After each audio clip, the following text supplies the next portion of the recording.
हाय दोस्तों, मैं अनिल आप सभी को विज्ञान भौतिकी से अध्याय 2 मानव नेत्र और रंग बिरंगा संसार है ना। मानव नेत्र और रंग बिरंगा संसार से VVI objective question and answer कराऊंगा। आप सभी वीडियो में शुरू से अंत तक बने रहें। एक एक क्वेश्चंस एक्सप्लेनेशंस के साथ बताऊंगा, अर्थात व्याख्या के साथ बताऊंगा। आइए देखते हैं। पहला प्रश्न है, एक प्रिज्म कितने सतहों से घिरा होता है? ये 2023 के सेट एफ से पूछा गया है। अब मैं सेट और वो सन नहीं बताऊंगा। पहला ऑप्शन है 2, दूसरा ऑप्शन है 3, तीसरा ऑप्शन है 4 और चौथा ऑप्शन 5 है। यानी ए बी सी डी करके दिया हुआ है 4। तो आप सभी प्रिज्म को देखेंगे। प्रिज्म किसको कहते हैं? जिनके आधार और शीर्ष की आकृतियां सेम हों, बाकी उन आधार और शीर्षों पे लगे सतह कुछ भी हो, कोई फर्क नहीं पड़ता। तो भौतिकी में प्रिज्म माना गया है सबसे कम भुजा वाली बंद आकृति के आधार को, अर्थात कि त्रिभुज जो होती है, जो 3 भुजाओं से घिरी हुई बंद आकृति होती हैं और उससे कम भुजा की बंद आकृति नहीं हो सकती। तो भौतिकी में हम जब पढ़ते हैं तो प्रिज्म जब भी आ जाता है तो उस समय हम त्रिभुज आधार लेते हैं और शीर्ष भी त्रिभुज लेते हैं और तीनों शीर्षों से एक एक सतह लगेंगे।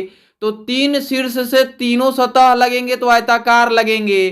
3 आयत हो गए, 2 त्रिभुज हो गए तो 5 सतह हो गए। चतुर्भुज होंगे तो 4 सतह होंगे और 2 शीर्ष और एक शीर्ष और एक आधार 2 हो जाएंगे तो 6 हो जाएंगे। पंचभुज ले लेंगे तो पंचभुज का 2 होगा और पांचों वो शीर्षों से एक एक सतह लगेगा आयताकार। तो इस प्रकार से उसमें 5 2 7 हो जाएंगे। तो आप समझ पाए होंगे कि हमने इसमें सबसे कम भुजा अर्थात कि त्रिभुज लिया। बंद आकृति जो है त्रिभुज है, तो इसलिए इसके राइट आंसर्स क्या हो जाएंगे? डी हो जाएंगे। 5 सतह हो जाएंगे, 2 त्रिभुज और 3 आयत, 5 सतह से ये घिरे होंगे। संख्या 2 है, दृश्य प्रकाश में किस वर्ण का तरंग दैर्ध्य अधिकतम होता है? ऑप्शन ए है पीला, ऑप्शन बी है बैंगनी, ऑप्शन सी है लाल, ऑप्शन डी है हरा। तरंग दैर्ध्य उसका अधिक होगा जिस प्रकाश का रंग वर्ण अधिक प्रभावी होगा। तो हम पढ़ते हैं तो वैनी आह पिनाला, ये घटते हुए क्रम से बढ़ते हुए क्रम की ओर बढ़ते हैं, है ना। पहले ये सबसे छोटा होता है वैनी यानी बैंगनी का सबसे कम, वैनी आह पिनाला या बैजानी आह पिनाला, है ना। ये पढ़ते हैं तो वैनी मतलब बैंगनी और बैजानी तो जा से जामुनी और नी से नीला, अ से आसमानी जो बोलते हैं आसमानी, है ना। ह से हरा, पी से पीला और ना से नारंगी, ला से लाल, बैजानी आह पिनाला। इस प्रकार से तरंग दैर्ध्य अधिक किसके होंगे? लाल के। सबसे अंत में जो आए होंगे लाल आएंगे, है ना। अगला 3 नंबर प्रश्न है, सामान्य नेत्र की दूर बिंदु है। दूर बिंदु पूछा हुआ है। Option A 25 metre, option B 25 centimetre, option C 25 millimetre, option D अनंत। मैं बताऊं, दूर बिंदु अनंत होते हैं और निकट बिंदु 25 सेंटीमीटर होते हैं। तो निकट बिंदु पूछता तो बी होता, यहाँ पे दूर बिंदु पूछा हुआ है इसलिए इसका आंसर डी होगा। अनंत पर मतलब दूर बिंदु स्थित होते हैं। प्रश्न संख्या 4 है, जो नेत्र निकट की वस्तु को साफ नहीं देख सकता उस नेत्र में होता है। ऑप्शन ए दूरदृष्टि दोष, ऑप्शन बी निकट दृष्टि दोष, ऑप्शन सी जरा दूर दृष्टि दोष, ऑप्शन डी वर्धनता। वर्णधता जो होती है अंधापन होती है। जरा दृष्टि दोष दोनों दोष होंगे तो जरा दृष्टि दोष होंगे। अब रही बात नेत्र में, जब निकट की वस्तु साफ दिखाई दे तो निकट दृष्टि दोष तो होगा नहीं। क्यों? निकट दृष्टि दोष में निकट की वस्तुएं दिखाई देती हैं, दूर की वस्तुएं नहीं दिखाई देती हैं। तो इसका सही उत्तर ऑप्शन ए हो जाएगा, दूर दृष्टि दोष हुआ है ना। दूर दृष्टि दोष में दूर की वस्तुएं दिखाई देती हैं, निकट की नहीं दिखाई देती हैं। ऑप्शन ए सही होगा, निकट दृष्टि दोष में दूर की वस्तुएं नहीं दिखाई देती हैं। ऑप्शन ए इसका सही होगा। अगला 5वां प्रश्न है, मानव नेत्र वस्तु का प्रतिबिंब निम्न में से किस भाग पर बनाता है? ये डायरेक्ट याद रखिएगा, दृष्टि पटल या रेटिना, है ना। डायरेक्ट याद रखिएगा, दृष्टि पटल या रेटिना। ऑप्शन सी इसका सही हो जाएगा, रेटिना। प्रश्न संख्या 6 है, टिंडल प्रभाव प्रकाश की कौन सी परिघटना को प्रदर्शित करता है? ऑप्शन ए है प्रकाश का परावर्तन, ऑप्शन बी है प्रकाश का अपवर्तन, ऑप्शन सी है प्रकाश का विक्षेपण, ऑप्शन डी है प्रकाश का परिकिरणन। मैं बताऊं कि टिंडल प्रभाव प्रकाश के प्रकिरणन को प्रदर्शित करता है। किसको प्रदर्शित करता है? प्रकाश के प्रकिरणन को प्रदर्शित करता है, इसलिए ऑप्शन डी इसका सही हो जाएगा। प्रश्न है, सामान्य आंख के लिए स्पष्ट दर्शन की न्यूनतम दूरी होती है। मैंने अभी पिछला क्वेश्चन एक कराया था, 2 या 3 नंबर क्वेश्चन था, अनंत उसमें बताया था आंसर, और उसी में बताया था बी ऑप्शन दिया हुआ था, तो 25 सेंटीमीटर बताया था, है ना। तो आप इसमें याद रखेंगे कि 7वें प्रश्न का उत्तर डी होगा, 25 सेंटीमीटर दिया हुआ है। सामान्य आंख के लिए स्पष्ट दर्शन की न्यूनतम दूरी 25 सेंटीमीटर होती है। प्रश्न है 8 नंबर, निकट दृष्टि दोष में किस लेंस का प्रयोग होता है? अवतल लेंस का प्रयोग होता है जी। निकट दृष्टि के उपचार में अवतल लेंस का प्रयोग होता है, दूर दृष्टि के उपचार में उत्तल लेंस का प्रयोग होता है ना। और ये जो था द्विफोक्सी लेंस यानी बेलनाकार लेंस का प्रयोग जरा दृष्टि दोष में होता है। उत्तल और अवतल दोनों बेलनाकार लेंस को भी बोल सकते हैं, है ना। तो आपको मैं बताऊं कि इसका सही उत्तर ऑप्शन बी हो जाएगा, है ना। निकट दृष्टि दोष में अवतल लेंस का प्रयोग किया जाता है। प्रश्न है, श्वेत प्रकाश की किरण जब किसी प्रिज्म से होकर गुजरती है तब वर्ण सबसे अधिक विचलित होता है। जिस वर्ण की तरंग दैर्घ्य जितनी कम होगी वो उतनी ही अधिक विचलित होंगी। जिस वर्ण की तरंग दैर्घ्य जितनी अधिक होंगी वह उतनी ही कम विचलित होंगी। इस प्रकार से हमने आपको एक शॉर्टकट बताया है, बैनी आह पिनाला या बैजानी आह पिनाला, है ना। तो उसमें आप याद रखेंगे कि ऑप्शन सी बैनी आ रहा है, इसका विचलन सबसे अधिक होगा क्योंकि इसका तरंग दैर्घ्य सबसे कम होता है। जो तरंग दैर्घ्य सबसे कम होता है उसी के अकॉर्डिंग ये चलता है ना। तो बैंगनी का सबसे अधिक विचलन बैंगनी का होगा और सबसे कम विचलन लाल का होगा। इसके अकॉर्डिंग जो क्वेश्चन में जो पूछा हुआ है सबसे अधिक विचलन पूछा हुआ है, इसलिए ऑप्शन सी इसका सही हो जाएगा। सबसे कम पूछा रहता तो ये ऑप्शन होता, है ना। 10वां प्रश्न है, श्वेत प्रकाश जब एक प्रिज्म से होकर गुजरता है तो वर्ण सबसे कम विचलित होता है, वह है। मैंने आपको कहा था पिछली वीडियो में, जब सबसे कम पूछेगा तो क्या करेंगे? लाल मारेंगे। तो लाल इसमें ऑप्शन ए में दिया हुआ है, इसलिए इसका ऑप्शन ए सही हो जाएगा। संख्या 11 है, प्रकाश के किस वर्ण के लिए तरंग दैर्घ्य अधिकतम होता है? ये ऐसा प्रश्न मैं पीछे भी बताया हूं। लाल रंग का तरंग दैर्घ्य सबसे अधिक होता है, बैंगनी रंग का तरंग दैर्घ्य सबसे कम होता है ना। लाल रंग का तरंग दैर्घ्य सबसे अधिक होता है। ऑप्शन ए इसका सही हो जाएगा।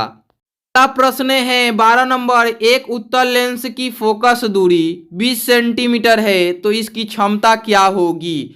अब ये आपको देखना है कि उत्तल लेंस की फोकस दूरी धनात्मक होती है कि ऋणात्मक होती है। तो आप पहले ये चीज डिसाइड करें कि उत्तल लेंस की फोकस दूरी धनात्मक होगी कि ऋणात्मक होगी, है ना।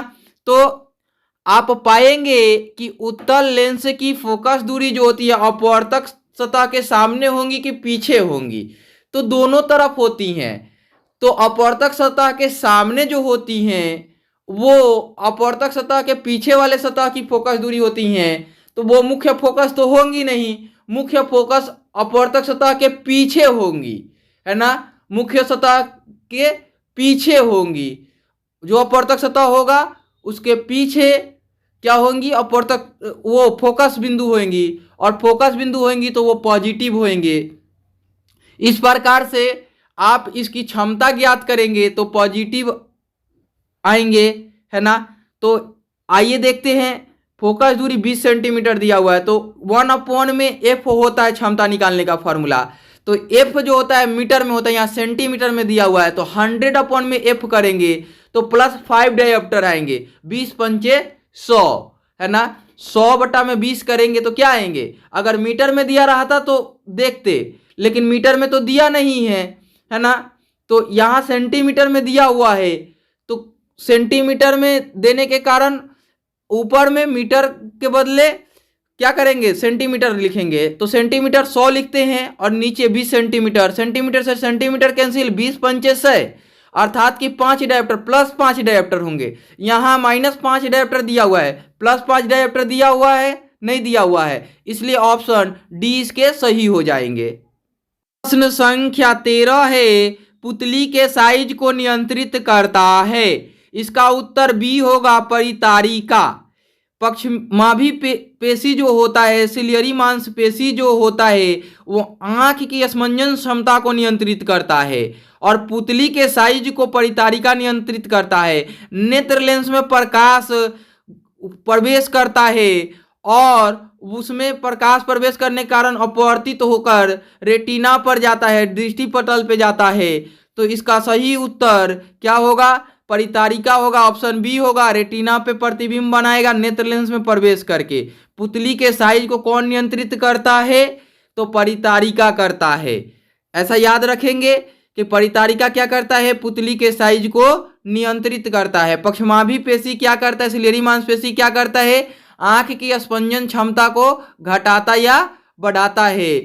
मतलब दूर या निकट स्थित वस्तुओं को देखने के लिए आंख की सामर्थ्य नियंत्रित करता है ना। तो इस प्रकार से आप समझ पाए होंगे कि प्रतिबिंब कहाँ बनता है, रेटिना पर अर्थात दृष्टि पटल पर। पुतली को कौन नियंत्रित करता है, तो परितारिका नियंत्रित करता है। नेत्र लेंस से क्या होता है, तो नेत्र लेंस में प्रकाश प्रवेश करता है और अपवर्तित होता है। नेत्र लेंस कैसा होता है, उत्तलाकार होता है, मतलब उत्तल आकार का होता है ना। संख्या 14 है, किस दृष्टि दोष को अवतल और उत्तल दोनों लेंस से बने द्विफोक्सी लेंस द्वारा संशोधित किया जा सकता है।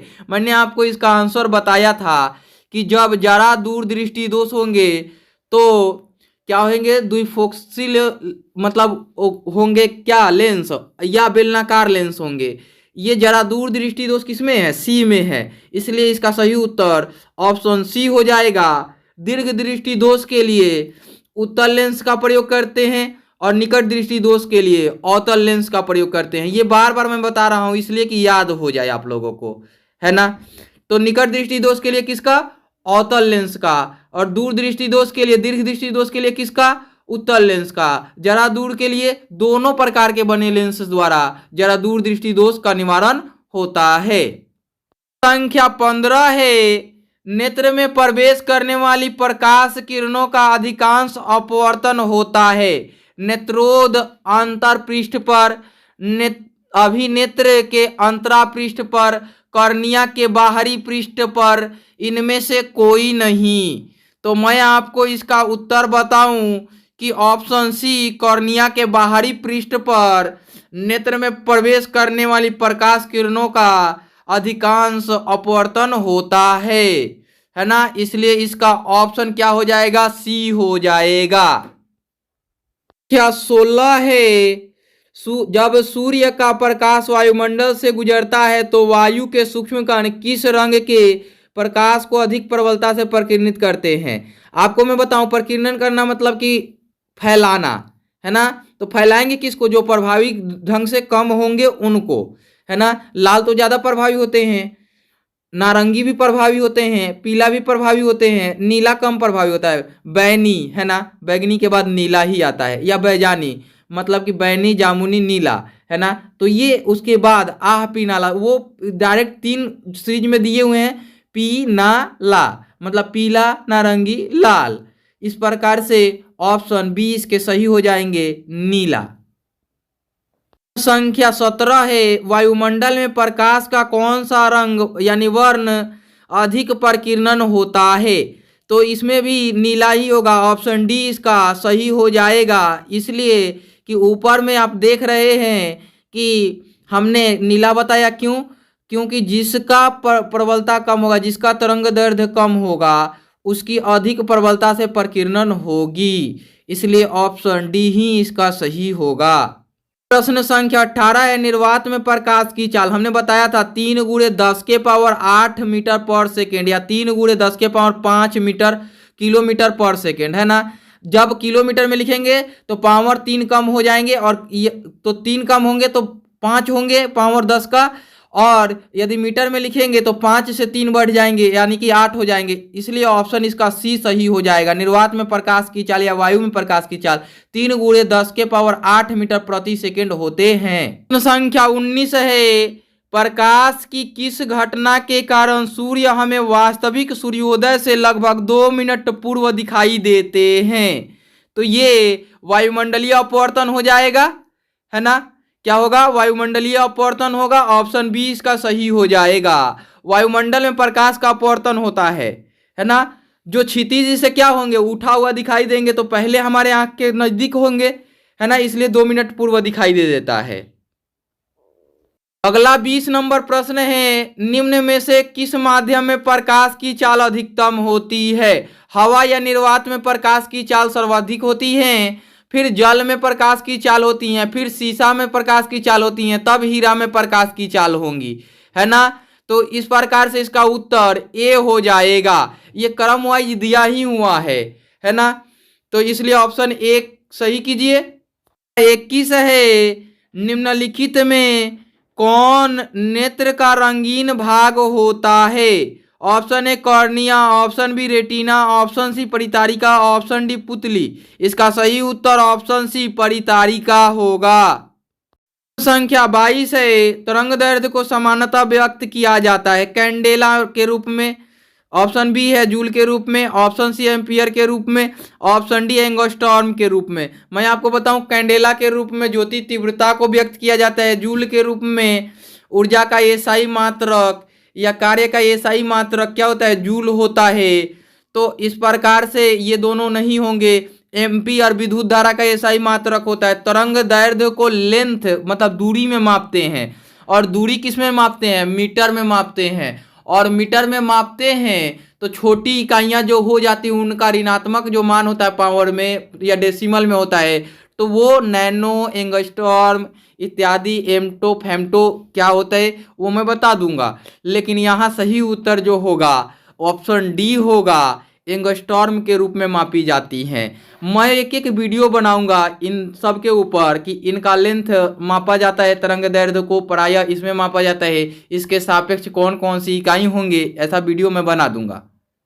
संख्या 23 है, प्रकाश की चाल विभिन्न माध्यमों में ऑप्शन ए समान होती हैं, ऑप्शन बी भिन्न भिन्न होती हैं, ऑप्शन सी है ए और बी दोनों, ऑप्शन डी इनमें से कोई नहीं। मैं आपको बताऊं कि इसका सही उत्तर अलग अलग माध्यमों में अलग अलग होती हैं, अर्थात ऑप्शन बी सही हो जाएगा। इसमें भिन्न भिन्न नहीं लिखना चाहिए था इसको, पता है भिन्न भिन्न का मतलब क्या हो जाएगा, अलग अलग अलग अलग, यानी 4 बार अलग अलग लिखना पड़ेगा। भिन्न का मीनिंग होता है कि दो वस्तुओं के बीच या 2 समान इकाई के बीच अंतर कर देना, या समान किसी भी पिंडों के बीच अंतर कर देना, या ये प्रकाश की चाल हो या कुछ भी हो, ये अंतर स्पष्ट करेंगे तो क्या होंगे, भिन्न होंगे। और भिन्न भिन्न लिखने का मतलब कि अलग अलग अलग अलग, ये 4 बार हो गए। ऑप्शन बी सही है, ऐसे इसको ऑप्शन बी ही सही लगाइए।